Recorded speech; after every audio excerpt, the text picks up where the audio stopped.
You are allowed to be on your own side. Not after you fix everything. Not after you feel steady. Right now, while you are still in it. Because you might be negotiating with yourself all day. You feel something real. Then you interrogate it. You downplay it. You explain it away. You punish yourself for having it. You can be doing something ordinary, answering a message, speaking in a meeting, walking into a room, and one small moment goes slightly wrong. And your mind does not simply notice it. It turns it into a story about you.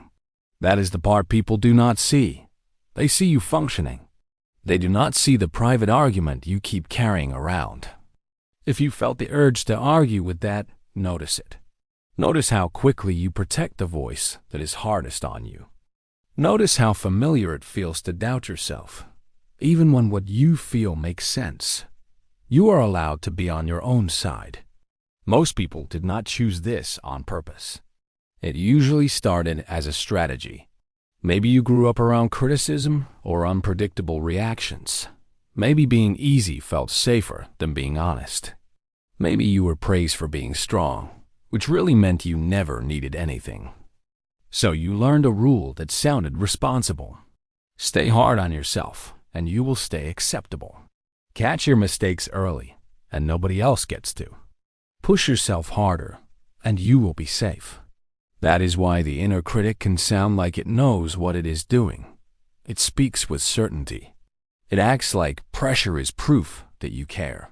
But look at what it costs you. You say one awkward sentence and replay it for hours. You get feedback and your mind turns it into a verdict. You cancel plans because you are worn down. Then you shame yourself for being difficult. You start to set a boundary.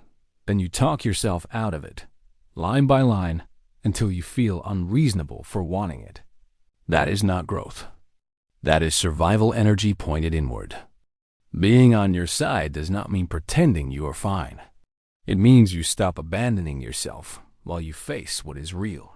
It looks like staying present with what you feel. It looks like remembering you are human, not an exception.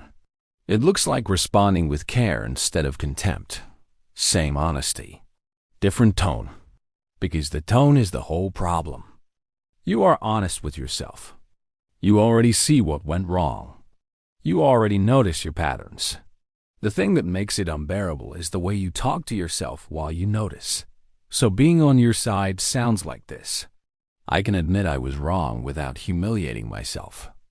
I can feel embarrassed without turning it into shame. I can repair what I can repair and still keep my self-respect. That is not letting yourself off the hook. That is staying with yourself while you learn.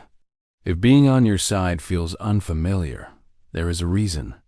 When you have lived with pressure, judgment, or constantly having to prove yourself, your mind learns to treat mistakes like danger. It starts bracing. It starts scanning. It starts trying to control outcomes by controlling you. So you get harsh with yourself. Harshness can feel like protection. It can feel like staying ahead of disappointment. It can feel like preventing rejection. That is why kindness can feel risky at first. You might even feel guilty when you soften, like you are losing your edge, like you are becoming careless. But what you call your edge is often just fear with a sharp voice. And fear does not make you better. It makes you tense. Being against yourself does not always look dramatic. Sometimes it looks like being reasonable. You tell yourself their tone was not that bad. You tell yourself you are being sensitive. You tell yourself you should be grateful because other people have it worse. And it sounds mature. It sounds balanced. But if you are always explaining other people and always questioning yourself, it becomes a habit. A habit where your feelings only count after they pass a trial. You start to set a boundary.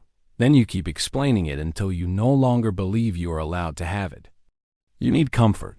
Then you call it dramatic, so you swallow it. Someone treats you in a way that stings, and you spend the night blaming yourself for reacting. Grief comes up, and you rush to label it weakness because you think you should be past it.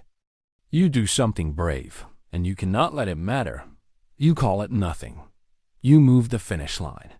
From the outside, it looks normal.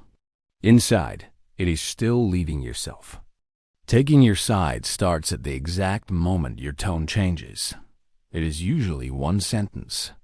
The sentence that turns a hard moment into a personal attack. Of course, you messed it up. Of course, they are annoyed with you.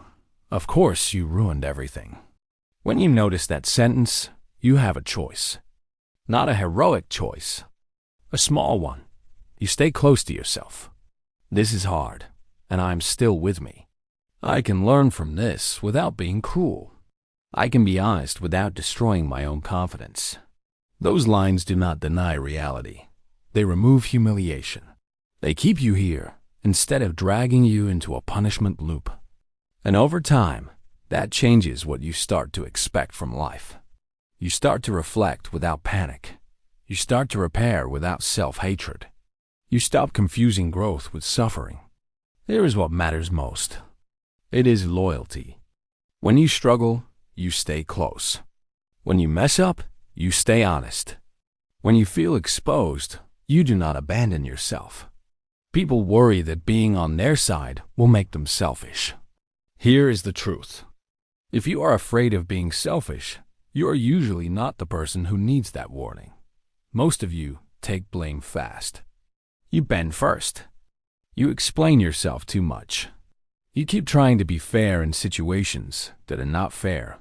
So being on your side will not make you careless. It will make you clearer.